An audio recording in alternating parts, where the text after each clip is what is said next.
¿Hasta qué punto está verdaderamente en riesgo la dolarización en Ecuador? Sí, la dolarización está en riesgo. ¿Y de qué se dedican a hablar los de los políticos? De la dolarización. Porque como saben que no pueden resolver los problemas, se dedican a hablar del no problema para intentar hablar de lo que le están haciendo. Mañana te despiertas y dices, ya se acabó el dólar, no hay dólar, hay sucres, hay ecuadólares. A ver, ¿qué le pasa a la gente con eso? Es decir, hay un corralito, hay un feriado bancario, los ahorros se esfuman. Dibujemos las consecuencias cotidianas para el ciudadano.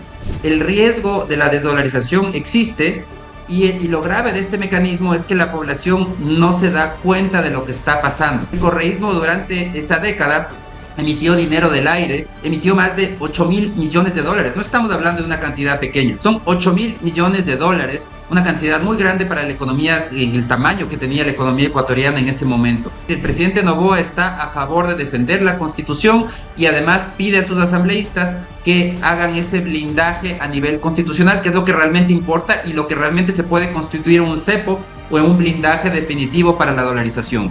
No es que Ecuador copie lo que hace la Unión Europea, es que la Unión Europea copia lo que hace el socialismo del siglo XXI de Correa en Ecuador. Este socialismo del siglo XXI es una franquicia que no ha funcionado, ha sido aplicada en algunos países de la región, no solo en el Ecuador. Por eso es que es tan importante para otros países también analizar los resultados, ver lo que sucede y aprender de las experiencias equivocadas de los países que han caído en este virus del socialismo del siglo XXI. Al socialismo del siglo XXI se le combate con ideas y con convicción, porque veo muchos políticos opositores que están jugando un sí, pero no, pero a lo mejor, pero un poco, pero no soy como ellos, pero no son tan malos. No.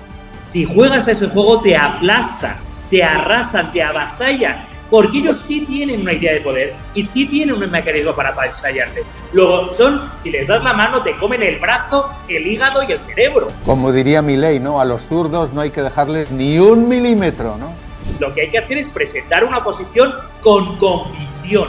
Y por desgracia, no veo yo tanta convicción entre gran parte de los políticos no de izquierdas de América Latina. Donde sí veo mucha convicción es en los medios de comunicación alternativos, en los TikToks, en los jóvenes.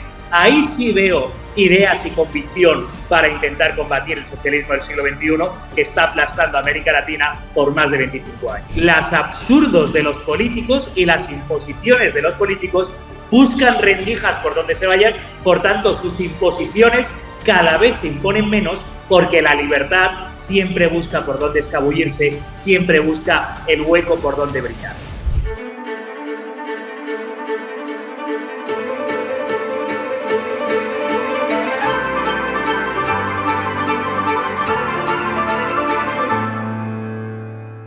¿Qué tal, amigos? Vamos a hablar hoy de Ecuador, un país que se juega su futuro, pero también su respetabilidad en el mundo y su viabilidad económica en la segunda vuelta de las elecciones presidenciales el 13 de abril.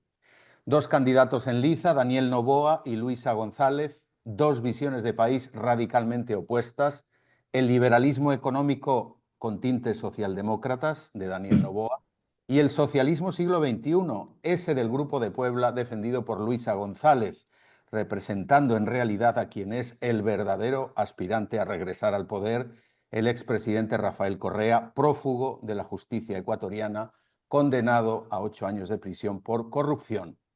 Pues bien, para hablar de estas decisivas elecciones en Ecuador y de por qué deben interesar al resto del mundo hispano, tenemos el privilegio de contar con dos grandes investigadores, analistas y comunicadores conocedores en profundidad de la realidad económica ecuatoriana.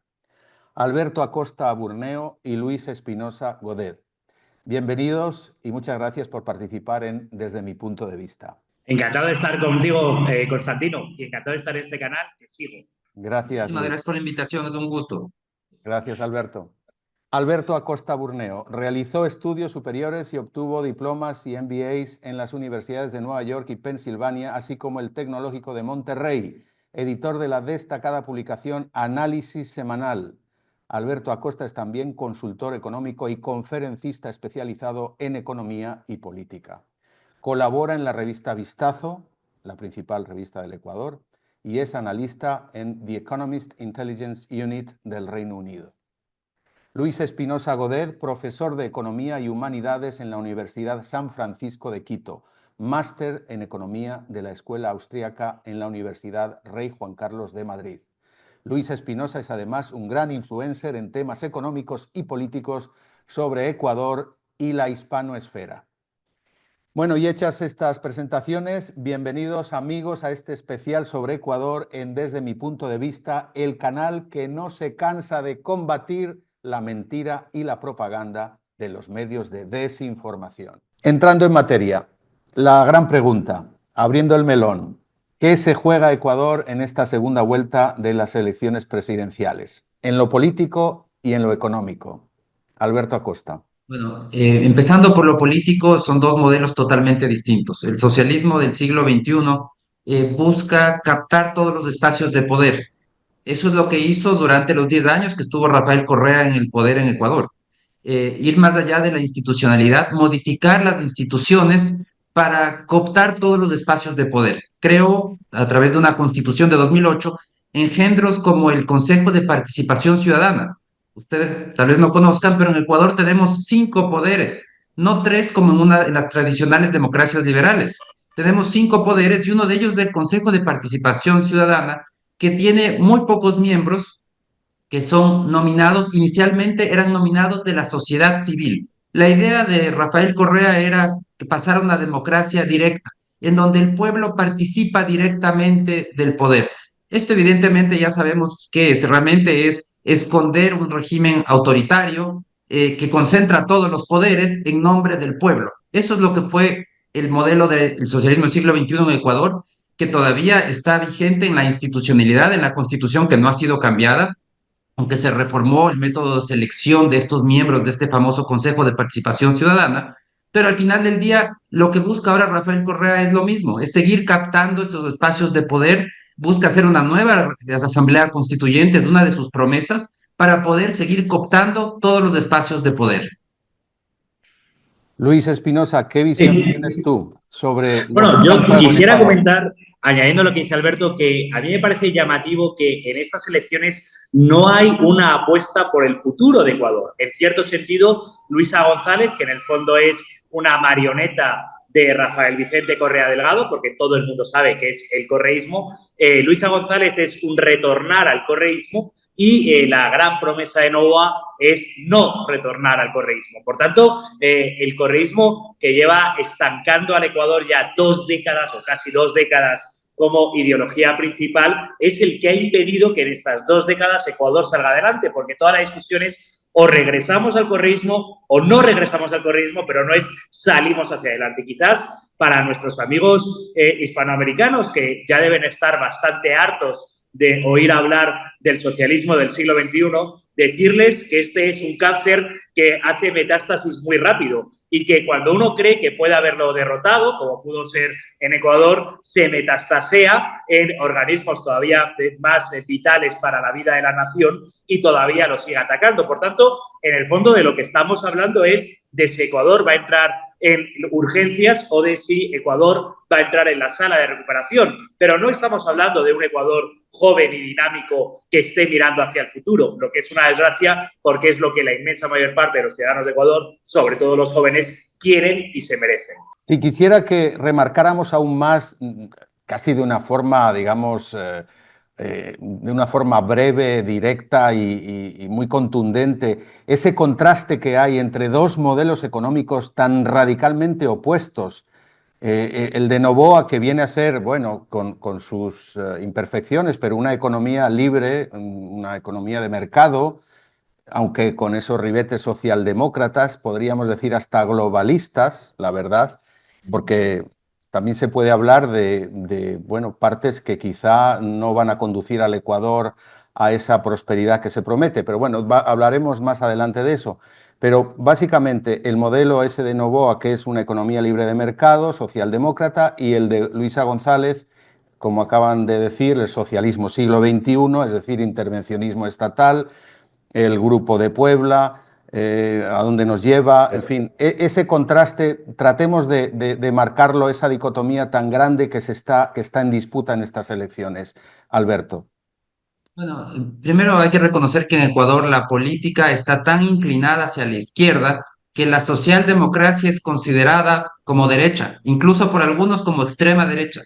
Daniel Noboa es socialdemocracia, no es más que eso, es más de intervención del Estado, pero con un cierto respeto a la actividad privada. De ninguna manera en otro país esto se llamaría probablemente una centro-izquierda, en el mejor de los casos, pero para el caso ecuatoriano es considerada la opción de derecha. En cambio, el socialismo del siglo XXI es una visión totalmente contraria de un manejo heterodoxo de la economía, una intervención cada vez mayor del Estado, un Estado que define sectores ganadores, política industrial, reacio a la apertura comercial, que más bien va a buscar cerrar el país al mercado, y un manejo fiscal particularmente populista, porque todos los problemas, según esta visión, todos los problemas se solucionan con más gasto público. Y para que el Estado pueda seguir gastando cuando no hay recursos en una dolarización, la solución que han encontrado más sencilla es emitir dinero del aire.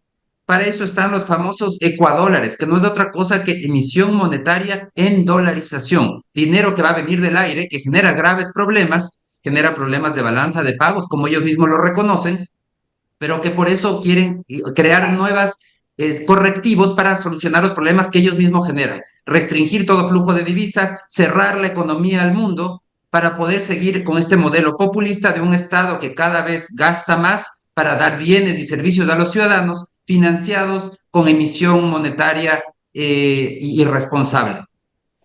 Luis Espinosa, si puedes marcar justamente esa dicotomía, porque luego Sí. quisiera abordar más en profundidad, bueno, las consecuencias de esa revolución ciudadana, hacia dónde nos lleva, como está dibujando Alberto Acosta, pues nos lleva al abismo, a una situación, pues, estilo Venezuela o Cuba. Pero antes, márcanos ese contraste, por favor. Es que, bueno, vamos a ver, en el año 2025 las elecciones en Ecuador no son unas elecciones muy de ideas o muy profundas. Yo soy profesor de Historia del Pensamiento Económico y me encantaría tener grandes debates intelectuales. Pero la realidad es que Luisa González es un cero a la izquierda, es la nada absoluta intelectualmente. Creo que este esfero tiene más carisma que Luisa González y es el cocolón, es el socarrat, que se diría en España, es lo que queda del correísmo, es ya la última opción de la última opción de la última opción. Es la nada absoluta, es decir, uno la escucha hablar y no dice nada. Entonces, en realidad, ni Luisa González ni el proyecto del correísmo está planteando una alternativa ideológica. Lo que está alternativo es una toma del poder. Es decir, es un proyecto de poder.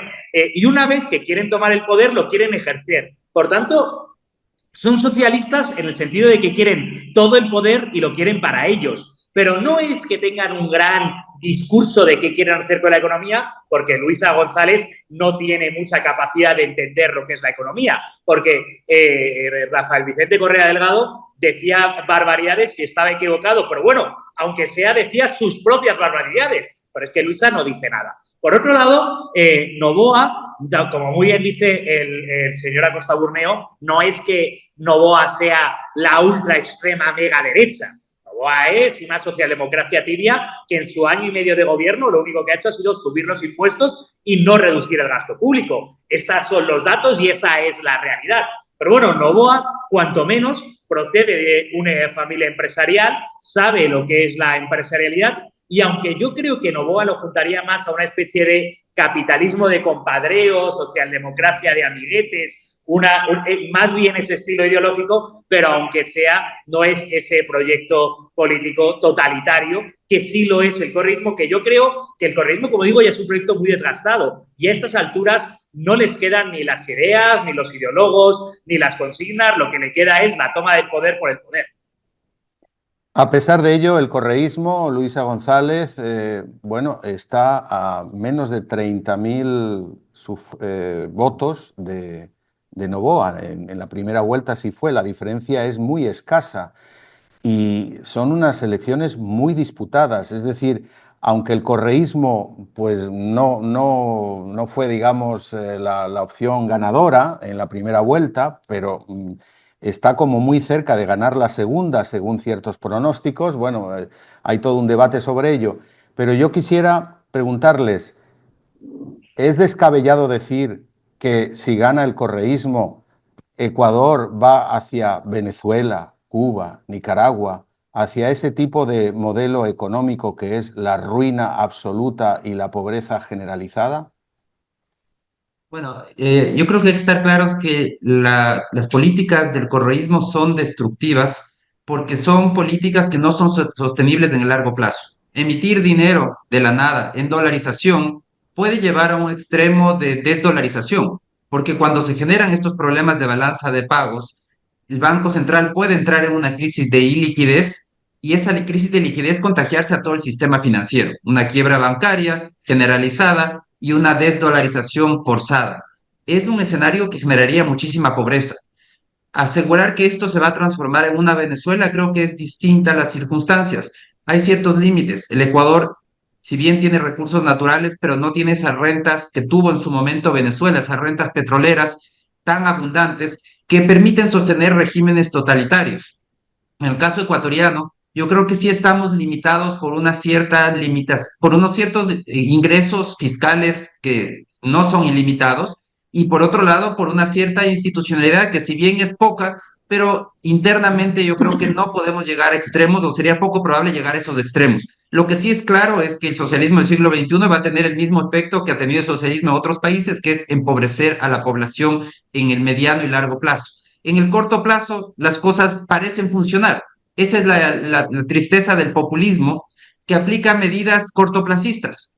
Se siente que las cosas van mejor en el corto plazo. Lo que no ve la población es el costo de estas medidas y cómo esto les va a afectar su nivel de vida en el mediano y largo plazo. Yo lo que veo es que justamente en todo lo que es materia económica y no digamos financiera, es bastante generalizado el hecho de que la gente pues no conoce, no comprende, el mensaje no llega, no sabe discernir que una opción le puede llevar a la pobreza, a la miseria, a la emigración, también a más violencia. Entonces ahí está fallando la pedagogía, ¿no? Bueno, los políticos van a sacar votos, desde luego, los economistas ya hacéis una gran labor, pero el mensaje no llega a esas capas amplias, populares, que son las que deciden al final quién va a ser el presidente y qué destino va a tener el país. Entonces, bueno, quedan muy pocas semanas. ¿Qué se está haciendo para que la gente se dé cuenta de que si escoge mal, se condena, básicamente, se condena a ese escenario que ustedes han dibujado de esa economía pues prácticamente en derribo, ¿no? Bueno, yo, Constantino, quisiera creo que a la economía le conviene juntarse con otras disciplinas y quisiera hacer un cierto análisis de sociología electoral. Es decir, yo no creo que la inmensa mayor parte del voto correísta, del 44% de los electores de Ecuador que han votado por la opción del correísmo, son realmente correístas o están buscando una alternativa correísta. Más bien creo que los ciudadanos tienen conciencia que los últimos 4 años en Ecuador han sido muy duros. Hemos tenido apagones generalizados. En el último año hemos tenido un aumento de la violencia, en el último año y pico, un aumento de la violencia generalizada muy grande. No ha habido una recuperación de la economía y creo que la inmensa mayor parte del voto, tanto de un lado como del otro, es un voto en negativo. Hay muchos ciudadanos que notan que su propia situación económica no mejora. Por tanto, en los últimos años, de hecho, empeora con los apagones, empeora con la pandemia, empeora con la delincuencia, que es probablemente el principal problema. Por tanto, deciden votar en contra del gobierno y eso es votar a favor de Luisa. Y hay otro grupo de votantes que está enfadado con el correísmo, que achaca al correísmo y votan en contra del correísmo y, por tanto, votan a Noboa. Por tanto, como digo, son unas elecciones no en positivo, son básicamente en negativo, de rechazo del otro. Y creo que hay que hacer ese esfuerzo de entender de dónde viene el voto del correísmo, porque no es un voto comunista o de izquierda, de aquellos que se leían a Marx en círculos por las tardes. No, es un voto del ciudadano común cabreado y con razón porque ha habido apagones, porque hay delincuencia con la situación del país, y es verdad que el correísmo promete soluciones fáciles a problemas difíciles y se presenta como una especie de solución salvífica cuando ya tenemos la experiencia del desastre que fue, pero es verdad que son muy buenos en propaganda y han sabido capitalizar ese voto. Alberto Acosta, ¿cómo lo ves en cuanto a la comprensión del público elector de todas estas cuestiones económicas? Porque vemos, por ejemplo, en Estados Unidos fue decisivo el hecho de que, bueno, la gente sentía en carne propia pues, la situación de deterioro, de inflación, de deuda. El país iba cuesta abajo, ¿no? Ecuador ha sufrido una situación bastante mala, los apagones que has citado, una emigración al alza, toda una serie de cuestiones que han empobrecido a la población. Entonces, bueno, eso debería pasarle factura también al propio Noboa, ¿no? Y quizás ser aprovechado por una candidata que en realidad a lo mejor no propone una solución, sino empeorar la situación. Pero por eso digo, la comunicación falla, el elector debe ser más consciente, tiene mucho ruido de todas las consignas electorales. ¿Cómo se podría llevar mejor ese mensaje de decir, no, oiga, escoja usted bien, escoja por usted y por su familia, por su comunidad? Y para eso, o sea, hay que comprender un poco la economía, ¿no? ¿Qué mensaje podríamos transmitir a los ecuatorianos y en general a los latinoamericanos sobre este tema económico, de lo que hay que decidir? Bueno, lamentablemente el Ecuador, al igual que muchos otros países, está atrapado en ese ciclo perverso del populismo económico. Y vemos que ahora ni siquiera es una realidad de los países, exclusiva de los países subdesarrollados. También en el mundo desarrollado vemos que puede haber populismo económico. Y vemos cómo ese ciclo funciona. Primero empieza con una expansión irresponsable del gasto y con agresivo endeudamiento. Eso es lo que vivió el correísmo cuando empezó su gobierno en 2007. Gozó de la bonanza de los commodities, el precio del petróleo se fue a las nubes, el país se inundó de rentas petroleras. Entonces, el Estado, el gobierno de Correa, empezó esta expansión irresponsable de gasto público, recibiendo todos los aplausos del público.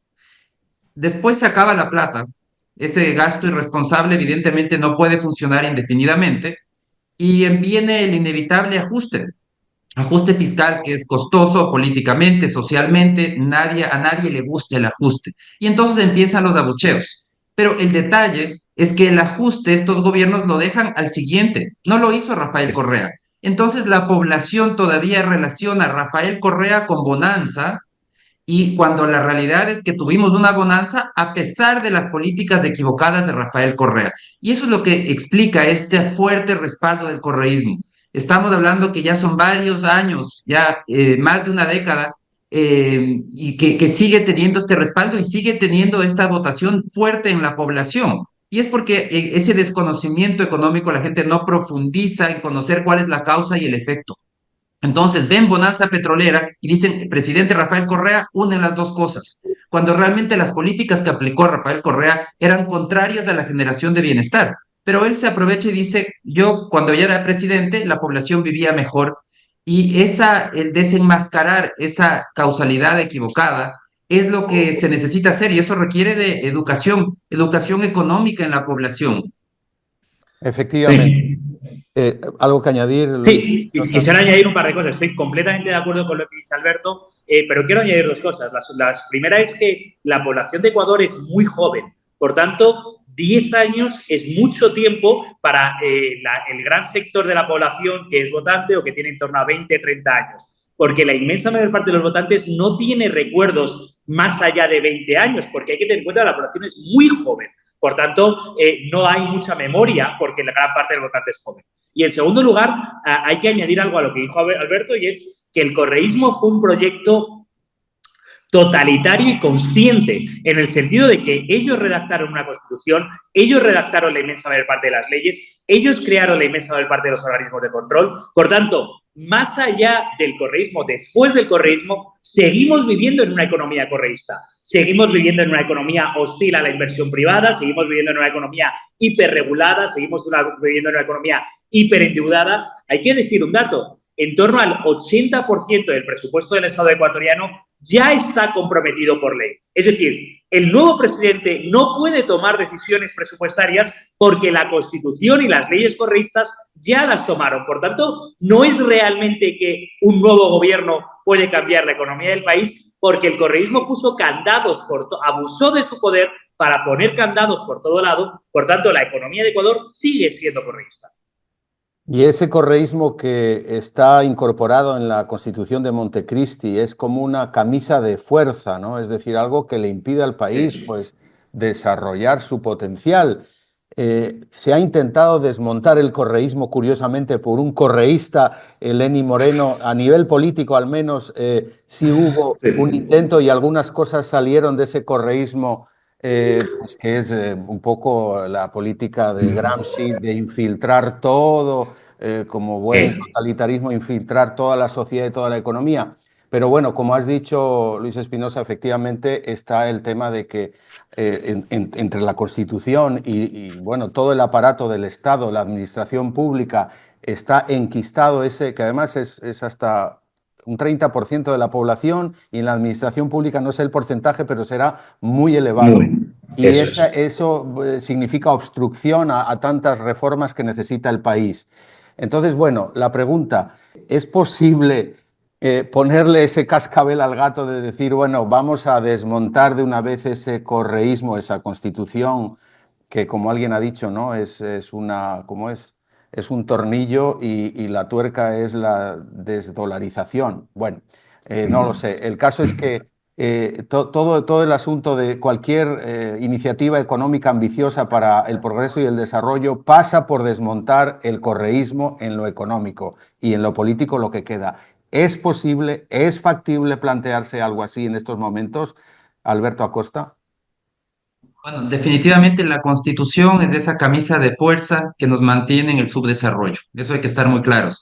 La Constitución de 2008, hecha por el correísmo, tiene, por ejemplo, el concepto de monopolios estatales. A nivel constitucional, los sectores más grandes de la economía se transformaron en monopolios estatales. Una constitución socialista, en donde el petróleo, la electricidad, la minería, las telecomunicaciones, todos son monopolios estatales. En estos sectores, el Estado es el que tiene que proveer e invertir. Solamente por excepción se tolera la inversión privada, pero es una excepción que tiene que ser justificada. Cuando el Estado no tiene cómo invertir, hay que demostrar que el Estado no puede invertir para aceptar que haya inversión privada. El resultado es subinversión, insuficiente inversión. Tuvimos apagones masivos, 14 horas diarias el año pasado. Y esto es el resultado de la falta de inversión, porque este es un sector donde no existe un mercado. En estos sectores estratégicos, por ejemplo, en electricidad, no existe mercado, no existen precios de mercado, son precios políticos, el Estado fija los precios.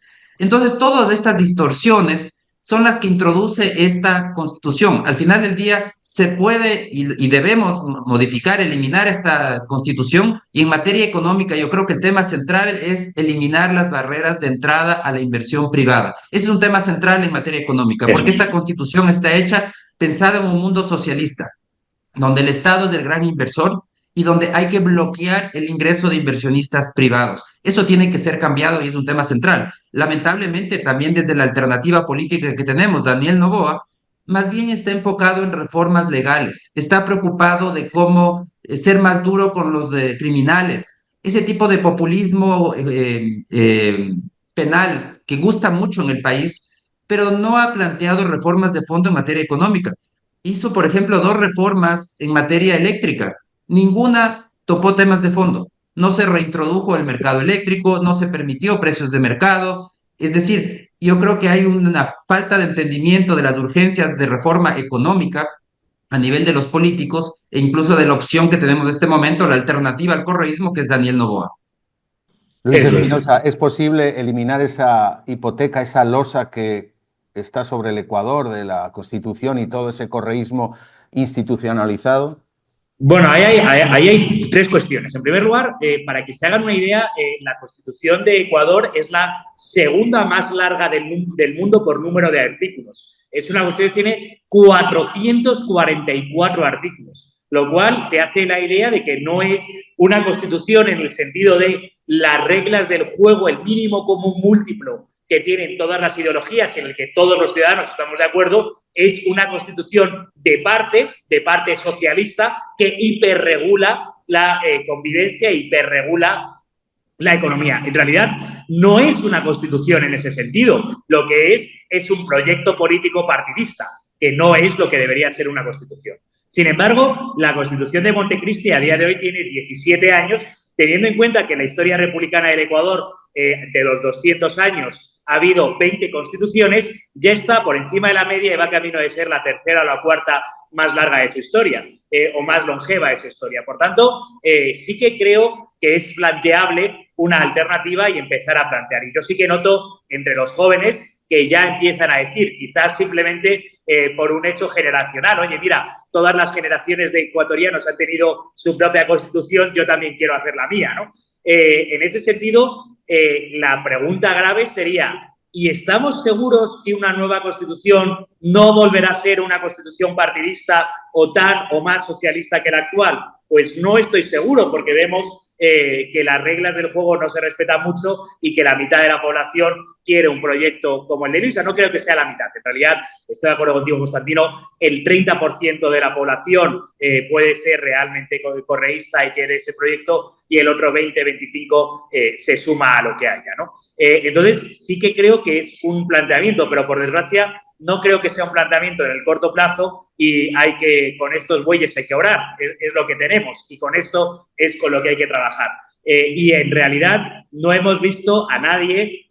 Lasso intentó plantear una consulta popular para eliminar algunos de los peores engendros de esta Constitución y salió perdiendo. Salió perdiendo porque la población o no lo entendió o lo quiso. Así que eso es lo que hay. Yo me pregunto hasta qué punto estas elecciones también importan más allá del Ecuador, especialmente en todos los países iberoamericanos, porque conviene fijarse en, bueno, en la trayectoria que ha seguido el Ecuador, que fue uno de los primeros países que, de hecho, estuvo afectado por ese socialismo siglo XXI, 9 años que estuvo bajo ese experimento que no se consolidó del todo, poco faltó, pero desde luego que ha dejado pues unas secuelas que las estamos viendo, las acabamos de comentar.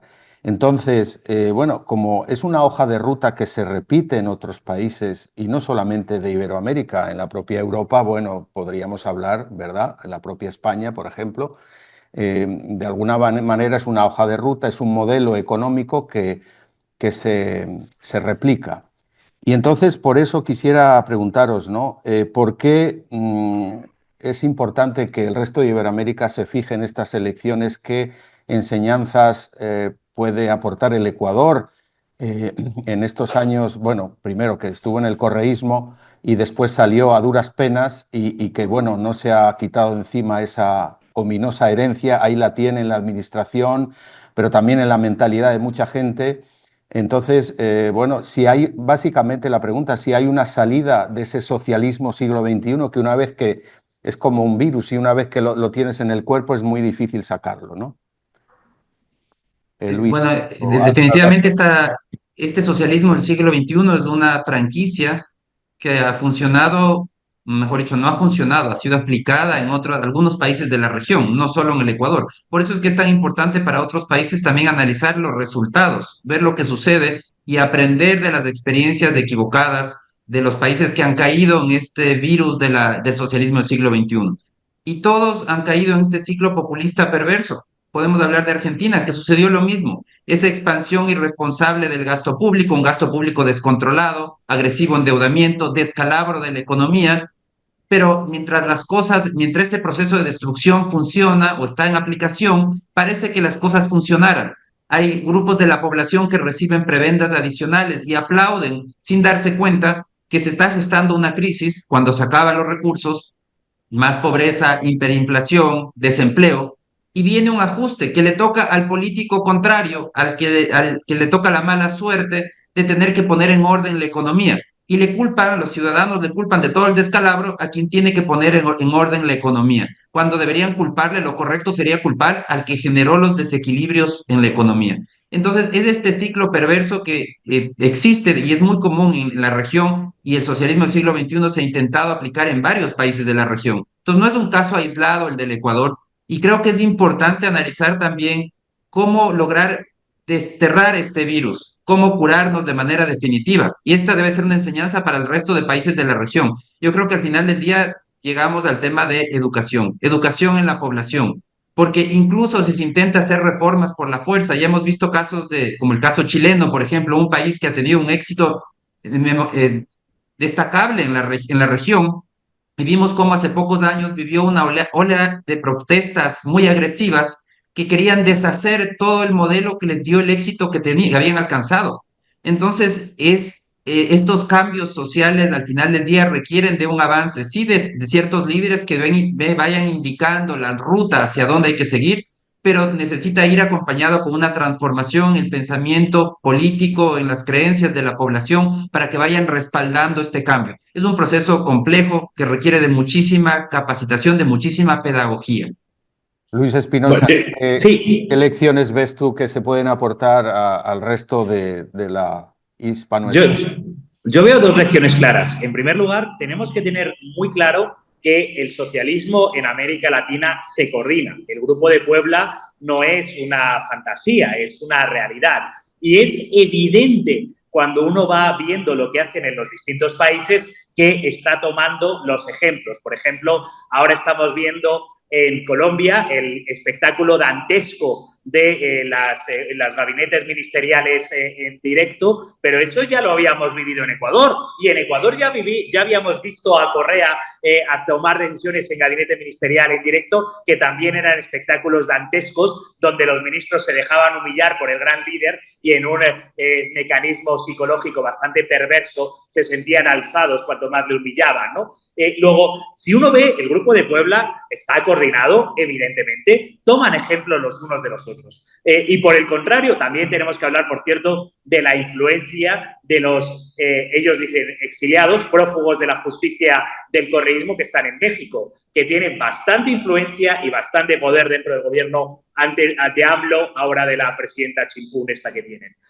La idea general es que sí que se coordinan y por tanto hay que aprender. Y a la contra, yo creo que sí que se saca una lección, y es decir, al socialismo del siglo XXI se le combate con ideas y con convicción, porque veo muchos políticos opositores que están jugando un sí, pero no, pero a lo mejor, pero un poco, pero no soy como ellos, pero no son tan malos. No, no, no, no. Si juegas a ese juego te aplastan, te arrasan, te avasallan, porque ellos sí tienen una idea de poder y sí tienen un mecanismo para avasallarte. Luego, si les das la mano, te comen el brazo, el hígado y el cerebro. Lo que hay que hacer es presentar una posición con convicción. Y por desgracia, no veo yo tanta convicción entre gran parte de los políticos no de izquierdas de América Latina. Donde sí veo mucha convicción es en los medios de comunicación alternativos, en los TikToks, en los jóvenes. Ahí sí veo ideas y convicción para intentar combatir el socialismo del siglo XXI, que está aplastando a América Latina por más de 25 años. Como diría Milei, ¿no? A los zurdos no hay que dejarles ni un milímetro, ¿no? Y es verdad, coincido, Luis Espinosa, con el hecho de que la juventud está realmente más allá de todo esto y ve las cosas mucho más claras. Al menos lo ves en las redes sociales, pues que se fija, porque de repente, gracias a Internet, se ven otras opciones, se ven otras posibilidades, y de que el atolladero en el que está Ecuador, pues bueno, hay que salir de alguna forma, pues evitando pues eso, las soluciones mágicas del populismo del socialismo siglo XXI, ¿no? Vamos a abrir ahora el melón de la dolarización, porque Ecuador fue de alguna manera pionero. Bueno, El Salvador también tiene el dólar como moneda circulante, Panamá, bien, pero el Ecuador llegó a esa dolarización de una forma muy terrible, ¿no? Después de una hiperinflación brutal, de una crisis política, etcétera. Bueno, son ya 25 años de esa dolarización prácticamente. y vemos que fue casi el antídoto, ¿no?, frente a esos planes perversos del socialismo siglo XXI, ¿no?, que quizá no llegó a cristalizar del todo. Si hizo mucho daño, podría haber hecho más daño sin el dólar. Eso está claro. Yo creo que es una cuestión, no es opinión política, es una certeza que gracias al dólar pues el país logró una estabilidad económica. No estoy diciendo que el dólar sea la panacea, y sobre todo en estos tiempos que está, en fin, aquejado de tanta inflación y una deuda monumental.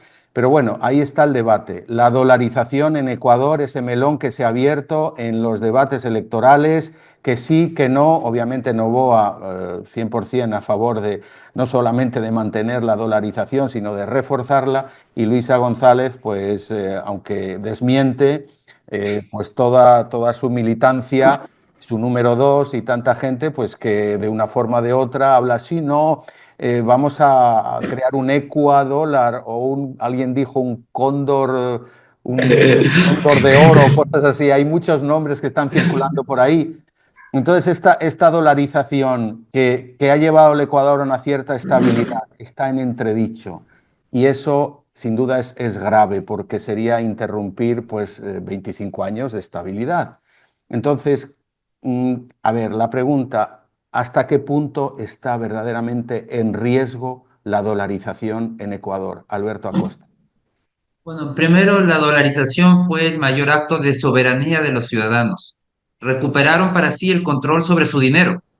Entonces, eso les permitió acabar con una historia de mal manejo monetario, políticos que emitían alegremente para financiar el déficit, hasta que terminaron matándole a la moneda que tenía el Ecuador, que era el sucre, en medio de un proceso inflacionario gigantesco y de una quiebra bancaria.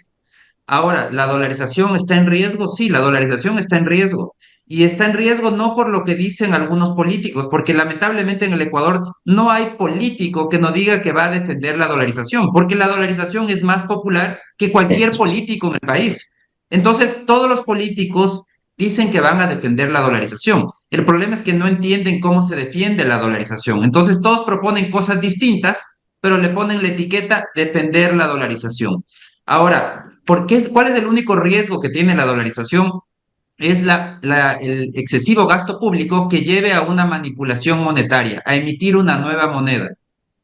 No es un problema en dolarización en la balanza comercial, se ajusta automáticamente a la cantidad de dinero, no es un problema la balanza de pagos tampoco, todo se ajusta a la cantidad de dinero que existe en la economía. El problema en la dolarización es cuando tenemos un gobierno gastador que quiere financiar el déficit emitiendo dinero del aire. Y eso es lo que hizo Rafael Correa durante sus 10 años en el poder.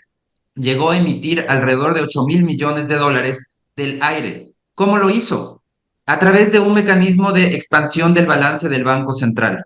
Comprar bonos del Ministerio de Finanzas y crear como contraparte un depósito para que el gobierno pueda comenzar a girar de esa cuenta. Así es como funciona la emisión monetaria en los países con moneda propia. Pero Ecuador no tiene moneda propia y la dolarización está hecha pensando precisamente en quitar esa herramienta de política monetaria. Entonces, cuando se comienza a emitir dinero del aire, se generan graves problemas. El primer efecto es que hay más actividad económica porque hay más dinero. Es el equivalente a ponerle agua a la leche. Al inicio hay más líquido, pero ya no es leche pura. Mientras la gente no se dé cuenta del engaño, todavía puedo vender más leche. Eso sucede inicialmente, pero inmediatamente ese dinamismo artificial, porque se trata de un engaño, ese dinamismo de la economía empieza a requerir más importación de insumos, de bienes de capital, porque hay que producir más, hay demanda, hay que comprar más bienes de consumo. Pero para comprar en el exterior solo se pueden usar dólares verdaderos, no nos aceptan los ecuadólares. Y entonces el Banco Central empieza a perder reservas internacionales. Y para evitar que el Banco Central quiebre, el gobierno tiene que comenzar a restringir toda salida de divisas, más aranceles, salvaguardias cambiarias, normas técnicas, impuesto a la salida de divisas, etcétera. Todo esto es para evitar que el Banco Central quiebre, porque el riesgo y en un caso extremo de abusar de esta política es una quiebra del Banco Central, una crisis de iliquidez que se contagia al sistema financiero y provoca una crisis en el sistema financiero de la que solo se sale desdolarizando, porque en dolarización no hay prestamista de última instancia. Entonces, la única manera de corregir esa crisis financiera de gran magnitud es emitiendo una nueva moneda en medio de una devaluación gigantesca y una destrucción de los ahorros de la población. Gracias por esa explicación magistral y además con esa analogía, ¿no? de la leche aguada o si se le añade también agua al vino, sucedería algo parecido, ¿no? O más agua a la sopa. Bueno, hay que graficarlo así porque la gente tiene que comprender que el dinero pues tiene que tener un respaldo. Que no se puede fabricar el dinero del aire y es una tentación que todos los políticos en todos los países tienen, incluyendo en Europa. Bien, Luis Espinosa, Bueno, ¿qué sí, supondría un regreso a ese sucre? Mira qué nombre, el sucre es la moneda sucre, que significa sí. azúcar en francés, o la aplicación de un ecuadólar o cóndor de oro. Bueno, yo ¿Qué soy más, pasaría? yo soy más optimista que Alberto porque yo veo bastante lejos esa posibilidad, pero no porque los socialistas del siglo XXI no lo quieran, sino porque, como muy bien ha dicho Acosta, el mejor defensor de la dolarización son los ecuatorianos. Es decir, cada señora en el mercado defiende su dólar a capa y espada, no está dispuesta. De hecho, cuando el gobierno de Correa que tenía mucho más poder y popularidad del que pueda llegar a tener Luisa nunca, quiso intentar desdolarizar Ecuador creando un dinero electrónico del Banco Central, ese dinero electrónico que ahora quieren copiar en la Unión Europea, por ejemplo. Es decir, no es que Ecuador copie lo que hace la Unión Europea, es que la Unión Europea copia lo que hace el socialismo del siglo XXI de Correa en Ecuador. Así de mal estamos. Pues cuando el correísmo lo intentó aplicar, la realidad es que fue un rotundo fracaso, porque cuando iban a las señoras del mercado y le decían, señora, que le pago con el dinero electrónico, la señora del mercado decía, no, no, no, no. A mí usted o me da billetes verdes, dólares de verdad, o no se lleva las papas. Eso lo tengo yo muy claro. A mí usted no me paga con esas cosas que no entiendo ni quiero entender. Por tanto, el pueblo es bastante más duro y defensor de la dolarización de lo que creo que vaya a ser capaz ningún gobierno. Ahora bien, lo paradójico, Constantino, es que la economía de Ecuador tiene muchos problemas, infinitos problemas. Podríamos empezar a enumerar todos los sectores y todos los problemas que tiene. Lo único que no es un problema a día de hoy es el dinero. Lo monetario es el único no problema que tiene la economía de Ecuador. ¿Y de qué se dedican a hablar los de los políticos? De la dolarización. Porque como saben que no pueden resolver los problemas, se dedican a hablar del no problema para intentar hablar de lo que le están haciendo. Por tanto, yo soy más optimista porque creo que el dólar es más fuerte que cualquier gobierno, que eso sí que no creo que lo vayan a dejar caer, pero sí me preocupa bastante todos estos experimentos monetarios o imbecilidades monetarias que dice Correa, que quiso desdolarizar, el candidato a vicepresidente de Luisa, que es el señor Borja, que hizo una tesis de grado sobre cómo desdolarizar, aunque ahora niegue la evidencia, las asambleístas del correísmo hablando del ecuadólar. Es decir, todas esas tonterías hacen mucho daño a la economía porque meten mucho miedo, espantan la inversión y asustan de que realmente se pueda desdolarizar.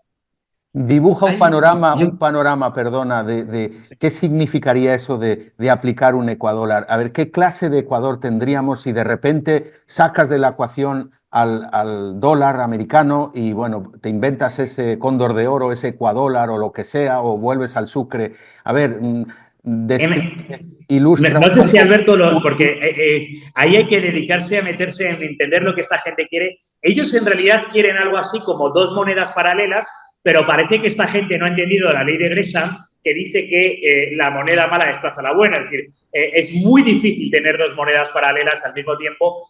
No sé si Alberto entiende un poquito mejor lo que esta gente pretende, porque la verdad es que a mí no sé qué modelo de éxito presentan ellos como alternativa. Mañana te despiertas y dices, ya se acabó el dólar, no hay dólar, hay sucres, hay ecuadólares. A ver, ¿qué le pasa a la gente con eso? Es decir, hay un corralito, hay un feriado bancario, los ahorros se esfuman. Dibujemos las consecuencias cotidianas para el ciudadano. Alberto. Mira, aquí lo que sucede es que la alternativa de una moneda electrónica, esa fracasó. Esa lo intentó el correísmo también, una moneda electrónica, pero esa tiene una barrera tecnológica.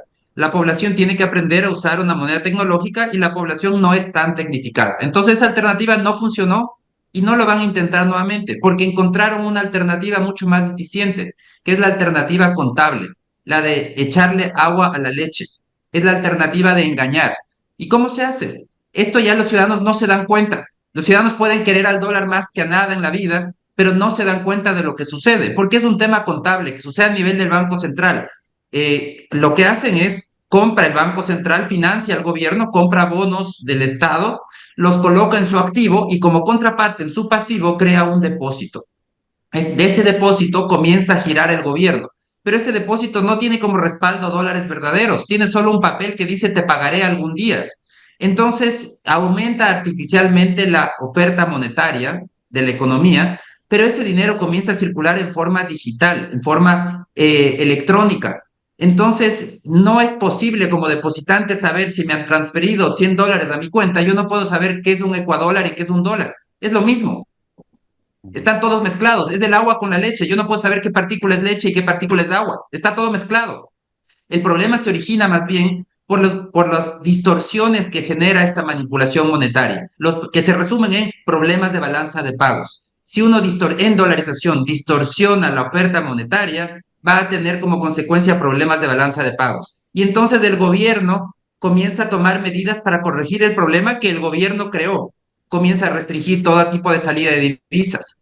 Y este juego puede durar por algún tiempo, pero no puede durar indefinidamente si se abusa del mecanismo. Claro, el correísmo dice yo soy muy astuto, yo sé cómo utilizar este mecanismo sin que quiebre el Banco Central, sin producir una crisis bancaria de gran magnitud. Pero el riesgo es que eventualmente un Banco Central que ha perdido reservas internacionales, porque como decía, para poder comprar del exterior solo se puede hacer con dólares verdaderos, no con ecuadólares, no con este juego contable.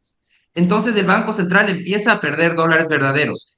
El uso de efectivo, el dólar contable tampoco se puede transformar en efectivo. Y una economía que crece, donde se usa todavía mucho efectivo, requiere de más billetes. Entonces el Banco Central pierde reservas internacionales permanentemente. Y por eso es que el gobierno comienza a bloquear todo flujo de divisas en importaciones, en transferencias al exterior, que no salgan dólares. Pero en un caso extremo, un Banco Central está debilitado frente a un choque externo, es muy vulnerable porque puede llegar un momento de una iliquidez en donde el Banco Central, que además en el Ecuador es intermediario en todas las transacciones bancarias internas y externas, todo pasa por el Banco Central. Un Banco Central ilíquido es el corazón para generar una crisis de liquidez generalizada, una quiebra bancaria y eventualmente después de la quiebra bancaria viene el periodo bancario y una desdolarización porque no existe otra alternativa, porque no hay los dólares reales como para poder responder a los retiros de depósitos del público. Entonces, el riesgo de la desdolarización existe y lo grave de este mecanismo es que la población no se da cuenta de lo que está pasando. Es algo de hecho, ese es parte de los problemas. Gran parte de la población en el Ecuador ni siquiera se enteró que el correísmo durante esa década emitió dinero del aire, emitió más de 8.000 millones de dólares. No estamos hablando de una cantidad pequeña, son 8.000 millones de dólares, una cantidad muy grande para la economía, en el tamaño que tenía la economía ecuatoriana en ese momento. Por eso es que este mecanismo es tan peligroso, porque pasa desapercibido por la persona en el mercado o en la calle. Los dólares parece que siguen siendo dólares, pero realmente hay una manipulación monetaria que genera distorsiones muy importantes. En definitiva, es una estafa superlativa a la población con artimañas y engaños, aparte de que causaría un cataclismo económico y convertiría al Ecuador en un paria financiero porque no podría utilizar una moneda pues, que no es convertible porque sería, como tú dices, algo licuado, un dólar falso.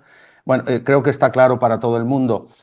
Yo me pregunto, Luis Espinosa, bien, la dolarización igual tiene que asentarse en algo, aunque sabemos que el dólar no tiene ya desde el año 71 un patrón oro, pero el dólar en Ecuador, ¿qué es lo que le sustenta?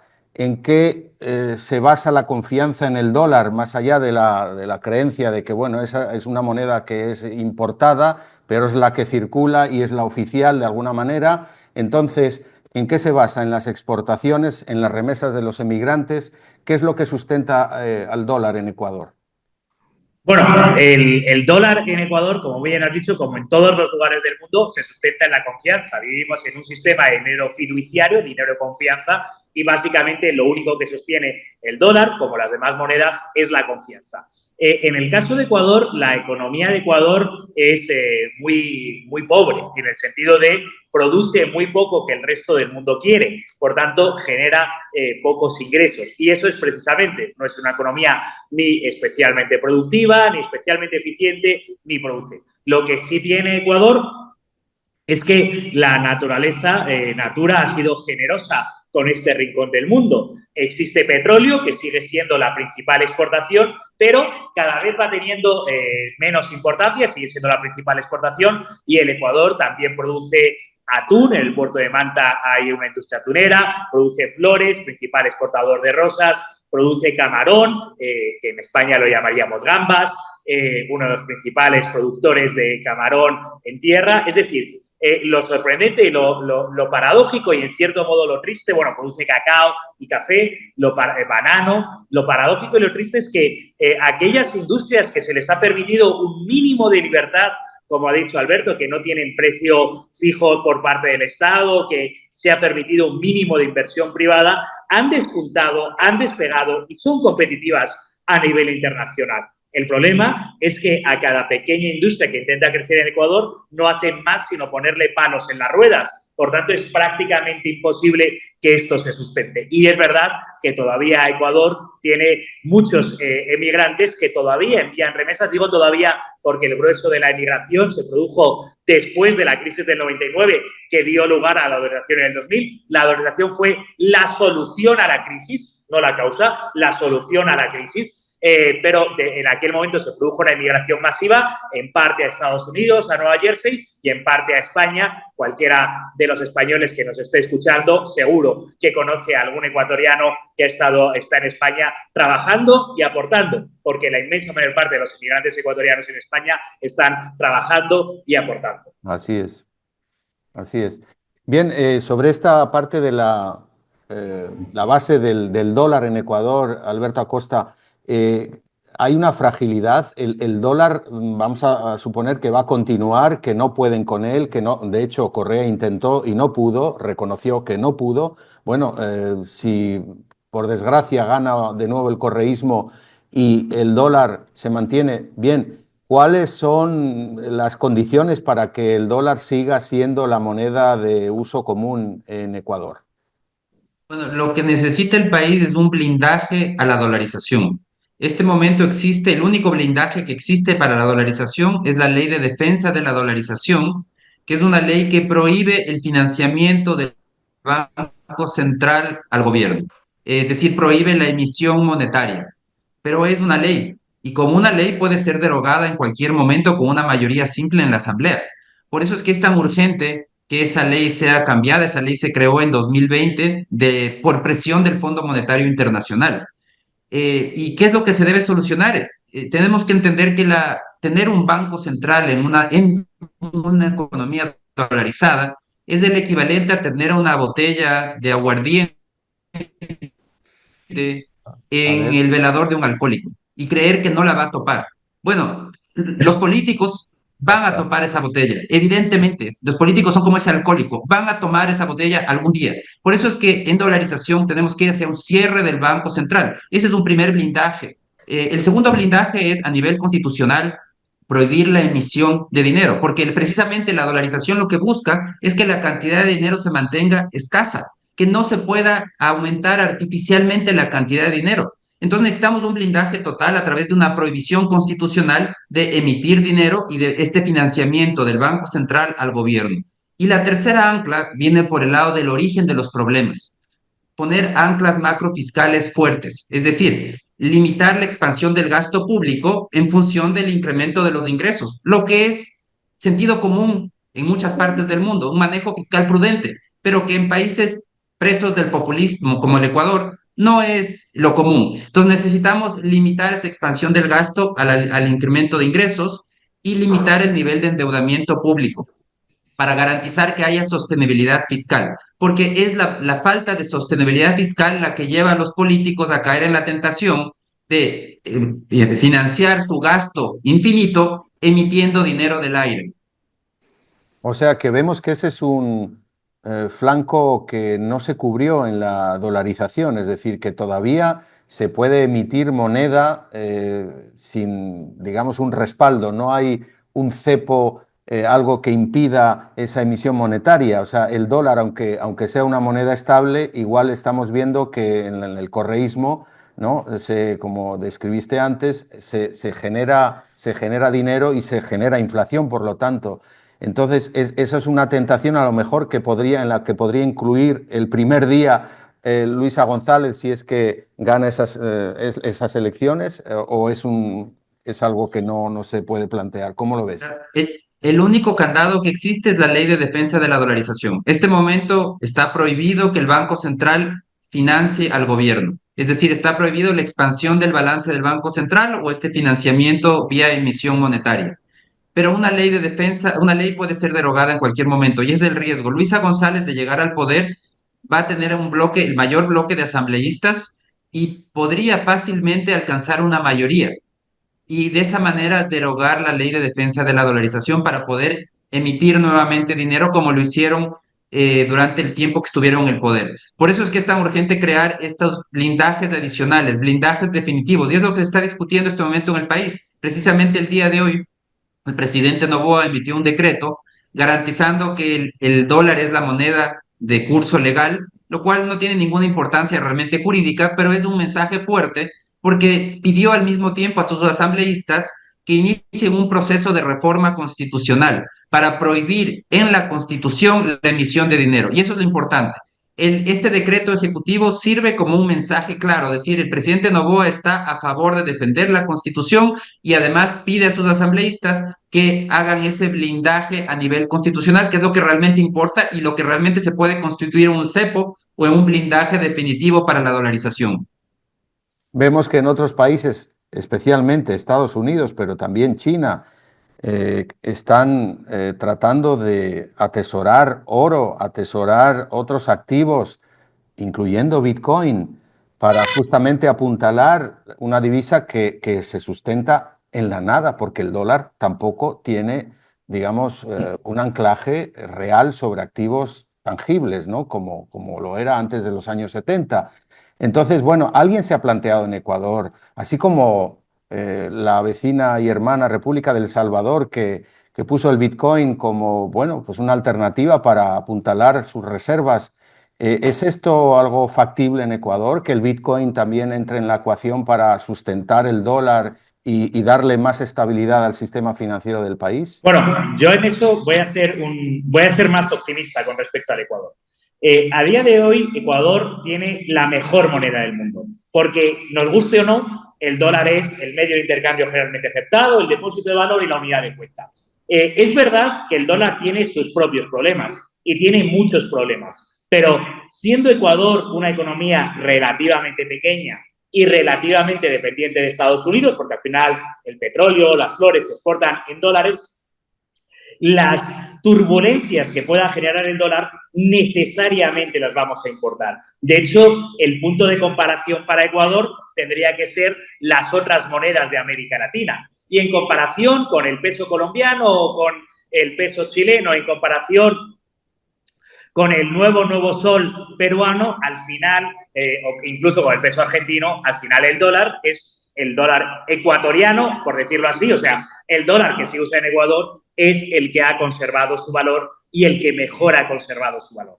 De hecho, yo sostengo que aun en el caso de que quebrase el dólar, que no es una opción tan absolutamente descabellada en el medio plazo, no digo que sea en el corto plazo, pero sí digo en el medio, aun en ese caso, yo creo que una sociedad como la ecuatoriana, que ya se ha acostumbrado a cambiar de moneda y que ya sabe manejar una moneda, será más fácil que cambie a la nueva moneda que las otras sociedades de América Latina que siguen ancladas en ese concepto de moneda como representación de la soberanía del Estado-Nación, un concepto completamente obsoleto en el 2025 y que pueda hacer. Y con respecto a lo del Salvador, yo siempre voy a ser partidario de mayor libertad monetaria, pero creo que lo del Salvador fue más un experimento y una anécdota que una política realmente estatal. Es decir, el número de bitcoins que circulaba con respecto a la economía, el número de transacciones que se producían en la economía salvadoreña en bitcoins no era realmente relevante. O sea, no era que era una economía bitcoinizada, era una economía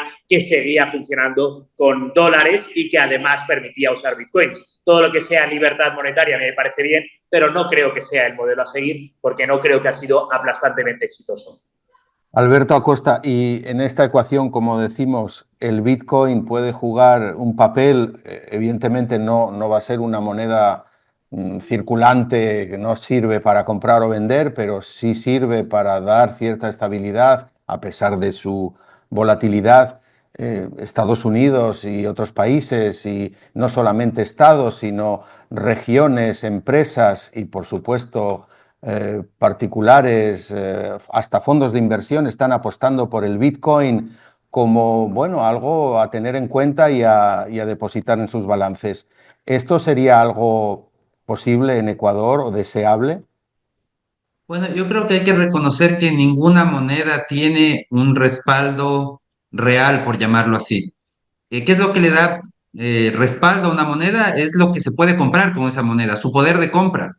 Y lamentablemente todavía hay gente que cree que mientras más dinero tengamos, vamos a ser más ricos. Pero no es así, porque si eso fuese cierto, Venezuela sería el país más rico del mundo. Ellos están inundados de billetes. No es la cantidad de dinero lo que nos hace más ricos, es lo que podemos comprar con ellos. Entonces, realmente el respaldo a una moneda es la fortaleza productiva. Por eso es que en el dólar, en el Ecuador, de manera persistente, el dólar tiene una realidad distinta a la de Estados Unidos. Tenemos dólares igual que en Estados Unidos, pero la inflación en el Ecuador es mucho más baja que la inflación norteamericana, alrededor de la mitad que la inflación norteamericana, porque depende de la oferta y demanda de dinero en el Ecuador, que no es la misma de Estados Unidos, por más que sea la misma moneda. Ahora, en cuanto al Bitcoin o las criptomonedas, el experimento de Bukele, me pareció que fue un experimento equivocado. Y un experimento equivocado porque el Bitcoin precisamente lo que busca es liberar el dinero de las manos de los políticos, que los ciudadanos tengan un dinero que no es emitido por ningún estado. Y lo que hizo Bukele es hacer que la aceptación del Bitcoin sea obligatoria, lo cual es un contrasentido, cuando lo que uno está buscando con una moneda como una criptomoneda es precisamente liberarse de estas limitantes que impone el Estado, de estas monedas estatales. El Bitcoin no tiene dueño, es una moneda sin gobierno. Y en El Salvador lo que intentó Bukele es hacerla una moneda de uso oficial, moneda del gobierno.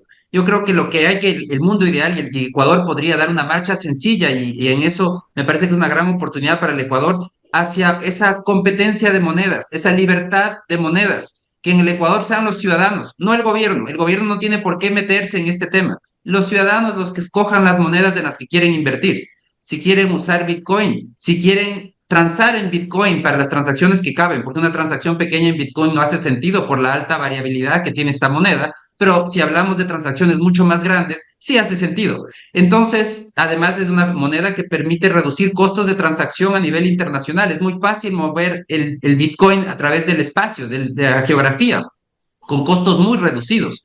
Entonces, hace sentido usar esa moneda, pero el Ecuador podría y debería ir no hacia forzar el uso del dólar en su constitución, más bien lo que hay que forzar en la constitución es a que no haya emisión monetaria por parte del gobierno, pero que sigan siendo los ciudadanos quienes escojan qué moneda usar. El día de hoy puede ser el dólar, el día de mañana puede ser una combinación con euros, con yuanes, con yenes, con Bitcoin, lo que corresponda en base a las necesidades, qué es lo que sea más útil para los ciudadanos dependiendo de sus necesidades.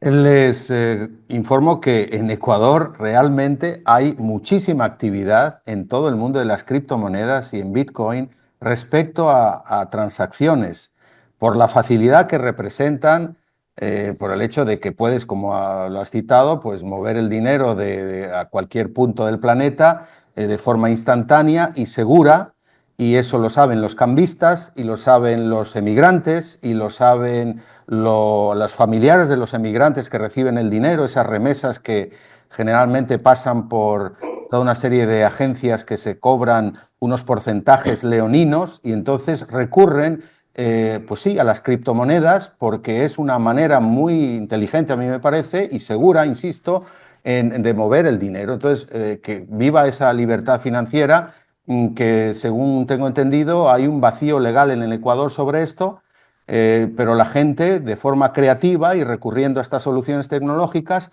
pues burla, por ejemplo, ese impuesto de salida de divisas del 5%. Es una manera de evitar, sin incurrir en ninguna ilegalidad, puesto que el dinero no sale. Es decir, ya se está utilizando y lo utiliza la gente joven y la gente, bueno, también de todas las edades, que se ve con esa muralla de unos costes prohibitivos para mover el dinero, pues ese dinero, esas remesas que vienen de Estados Unidos o de Europa. Entonces, de acuerdo que el Estado, bien, a lo mejor jugar con un activo todavía volátil puede ser, pues a lo mejor es algo a plantearse el día de mañana, pero la economía real, la de la gente sencilla, pues ya va por esos cauces, ¿no? Entonces, creo que tenemos que tomar nota de eso, porque no solo Ecuador, bueno, en países que tienen una situación cambiaria complicada, como Argentina, pues también, ¿no? Entonces, ¿veis por ahí algún progreso a nivel de los grandes operadores económicos del Ecuador, de que, por ejemplo, un exportador de camarón se plantee, pues, no sé, hacer la transacción mediante las criptodivisas, porque además, como digo, los costes son muy bajos, la rapidez es instantánea? ¿Veis algún movimiento en esa economía fuerte del Ecuador? Yo, Constantino, lo que yo veo es que yo entiendo a las criptomonedas como una alternativa monetaria. Es decir, es una búsqueda de otro tipo de moneda.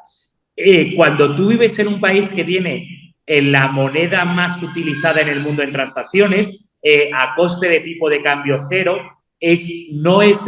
lo normal es que no te busques una alternativa, porque la que tienes ya te funciona. Por tanto, es más probable que los colombianos, que han visto la pérdida de un 25% del valor de su moneda, que los argentinos, que los bolivianos, que viven en una crisis en las que ya no hay ni moneda, por poner un caso completamente extremo, que los venezolanos, que no tienen moneda, que es un país donde sí funciona mucho la cripto, busquen una alternativa. Como muy bien dices, en Ecuador los que están buscando una alternativa es por esas leyes absurdas que han hecho en este país, como es imponer un 5% de impuesto a la salida de divisas. Es decir, que cada vez que sacas dólares del país pierdes un 5%. Claro, si cada vez que saco dólares del país pierdo un 5%, sí que voy a buscar una alternativa que no me cueste un 5%. Si además el sistema bancario tradicional me produce la transacción en un entorno de 24 a 72 horas y además me cobra un porcentaje bastante alto de la transacción,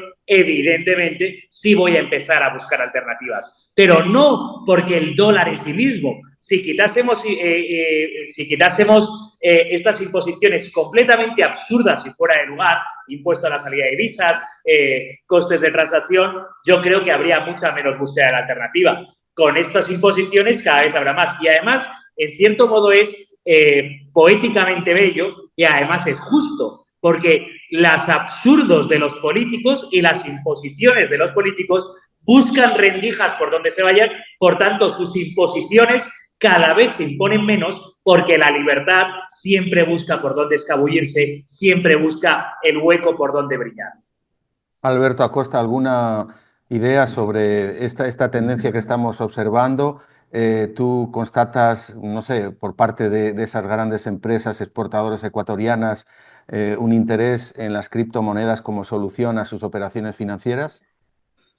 Yo no lo he visto todavía, no lo he evidenciado a nivel de grandes empresarios, pero sí a nivel de personas hay cada vez más interés y precisamente en estas personas que requieren de estas transacciones internacionales, porque el Bitcoin es una solución digital que permite transacciones a nivel mundial, sin intermediarios. Es lo más cercano a un efectivo digital global.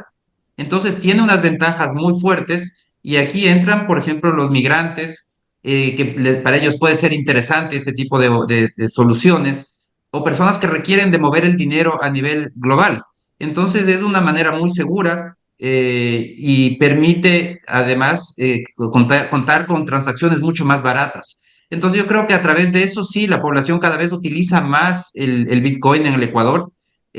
No he conocido de casos, como digo, de grandes empresarios que ya estén utilizándolo pero probablemente que ya existan porque cada vez se usa mucho más las criptomonedas. Ahora vamos a tratar un tema mucho más complicado, bueno, es decir, delicado, que es la economía criminal. El narcotráfico en Ecuador pues está causando muchos estragos a nivel, obviamente, de la seguridad, la violencia desatada, los asesinatos, las extorsiones, los secuestros.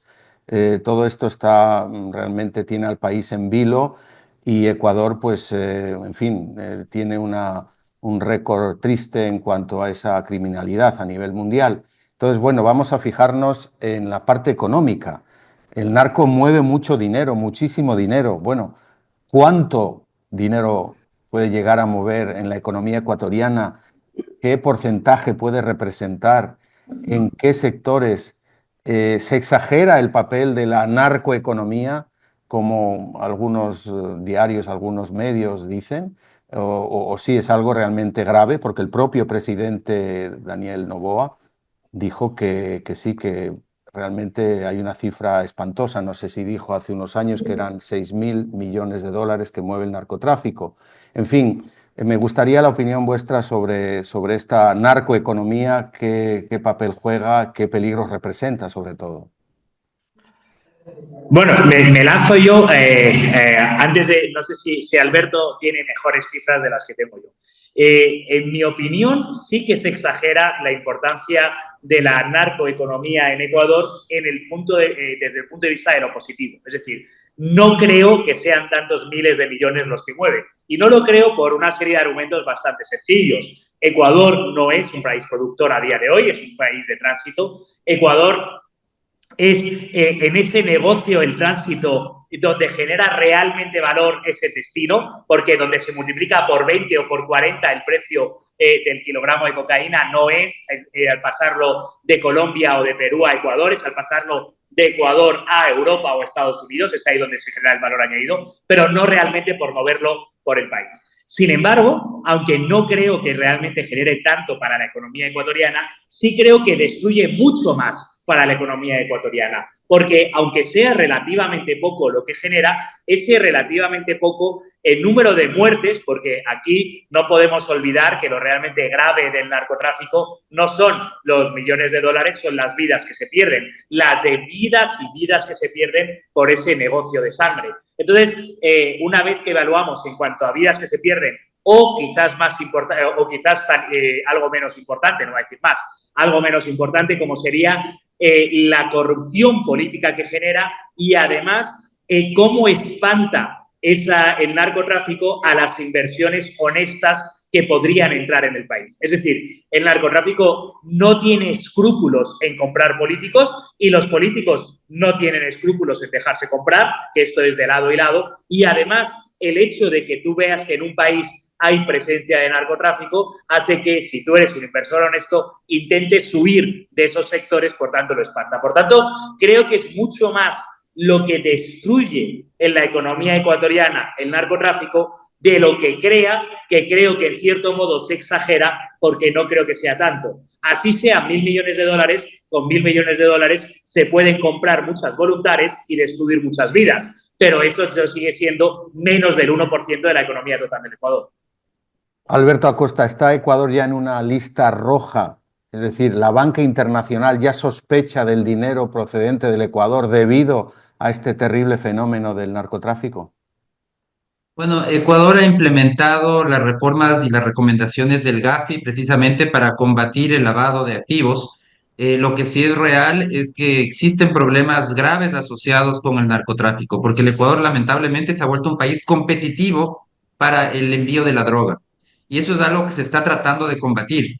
Se está combatiendo sobre todo en los puertos, en los lugares de salida. Hay ya reportes desde el puerto de Amberes que indican que las capturas de droga desde Ecuador han caído en semanas recientes debido al escaneo que se está haciendo y al control que se está haciendo en los puertos ecuatorianos. Pero la realidad es que el Ecuador sigue siendo una ruta atractiva para enviar esa droga y el problema es que mucho del pago por ese servicio es en droga. Entonces, los narcotraficantes tienen que deshacerse de esa droga vendiéndola en el mercado local, desarrollando el mercado local. y eso genera esta lucha por los territorios, ese microtráfico. Entonces, una gran cantidad de personas están asociadas con el microtráfico en barrios marginales e incluso a nivel general de la sociedad, que es uno de los graves problemas del narcotráfico, es que permea toda la sociedad. Llegamos incluso a la justicia, al gobierno. Todas las fuerzas del Estado, los poderes del Estado están atravesados por el narcotráfico a todo nivel. Estamos hablando desde las personas más pobres de un barrio marginal que dependen del microtráfico hasta personas de alto poder adquisitivo o políticos que están relacionados con el narcotráfico. Y eso lo hemos podido conocer con casos judiciales recientes que se han ido destapando, donde se puede ver cómo la sociedad lamentablemente está atravesada por el narcotráfico de una manera completa. Ya para concluir esta conversación, me gustaría la visión de ustedes sobre lo que es el modelo productivo de un país como Ecuador, que es algo, bueno, extensible, yo diría, a toda Iberoamérica, o sea, países que dependen de un puñado de productos, materias primas, productos agrícolas, productos del mar, productos poco transformados, ¿no? Luis, tú mencionabas hace un momento, pues los productos del Ecuador, camarón, banano, cacao, petróleo, atún, flores cortadas. Bien, o sea, eso genera dinero, pero no es suficiente tal vez para un desarrollo y para elevar el nivel de vida de la población, para no solo alimentar a la población, sino darles oportunidades de trabajo, de progreso y evitar la inmigración, sobre todo una población que es creciente con un índice demográfico al alza. Entonces, ese modelo productivo, ya para concluir, y no solamente fijándonos en Ecuador, son 200 años en realidad desde la independencia de las repúblicas hispanoamericanas que se apostó por ese modelo de exportación, ese modelo extractivo. ¿Hay alguna forma de salir de ese laberinto y permitir pues, un verdadero desarrollo? No el que dicen los globalistas, sino desde abajo, porque yo lo que he constatado en Ecuador y en muchos países es que sobra el talento emprendedor y la gente trabajadora, y lo vemos aquí en España, el ecuatoriano triunfa.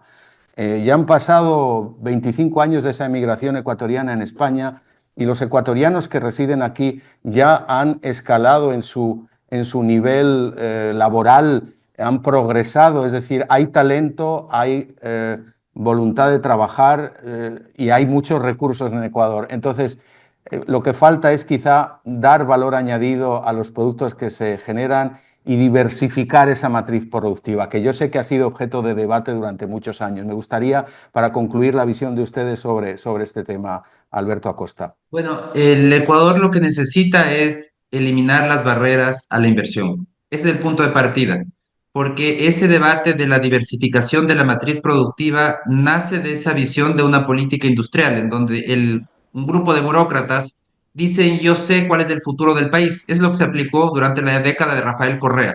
Queríamos tener petroquímicas, astilleros, etcétera, una cantidad de temas que se inventaron que ese era el futuro del país y que después de varios miles de millones de dólares desperdiciados se dieron cuenta que ese no era el futuro del país. Entonces, el punto de partida es permitir que sean los mismos emprendedores, los empresarios quienes encuentren las oportunidades, trabajar en competitividad de manera transversal. Eso implica eliminar todas las barreras de entrada que existen para la inversión. Esos sectores estratégicos, esos monopolios estatales que hablaba hace un momento, tienen que ser eliminados. Tiene que permitirse la inversión en todos los sectores de la economía, sin excepción, la inversión privada, sin excepción. Segundo, tenemos que también modernizar el sistema financiero, abrir a la competencia. Los mismos problemas de otros sectores, ese proteccionismo, mercados cerrados, cautivos, cuando el Ecuador puede ser un centro financiero regional como lo es Panamá, pero para eso necesita garantizar derechos de propiedad y necesita tener una competencia financiera, una libertad además del flujo de capitales. Tenemos trabas al flujo de capitales, hay que liberar las trabas. Los capitales no están en el Ecuador, están en el exterior. Hay que poder permitir que vengan esos capitales. Necesitamos modernizar la legislación laboral. Tenemos una legislación hecha hace más de 80 años, pensando que todos son oficinistas para un mundo en el que ni siquiera existía el Internet. Las relaciones laborales han cambiado profundamente. Necesitamos trabajar en una competitividad tributaria, pensar que no somos una isla, sino que tenemos que ser competitivos en función de países de la región. Y por supuesto seguir abriendo mercados, algo que el país está muy atrasado, lleva alrededor de 2 décadas de atraso frente a Colombia y Perú. Entonces son reformas estructurales con el objetivo de crear competitividad a nivel transversal. ¿Cuál es el futuro del país? ¿Dónde está el valor agregado? Eso tendrá que descubrirse. Eso no lo sabe ningún burócrata, no lo sé yo tampoco. Eso tendrán que descubrir los empresarios, pero creando una política pública de un ambiente de competitividad a nivel transversal.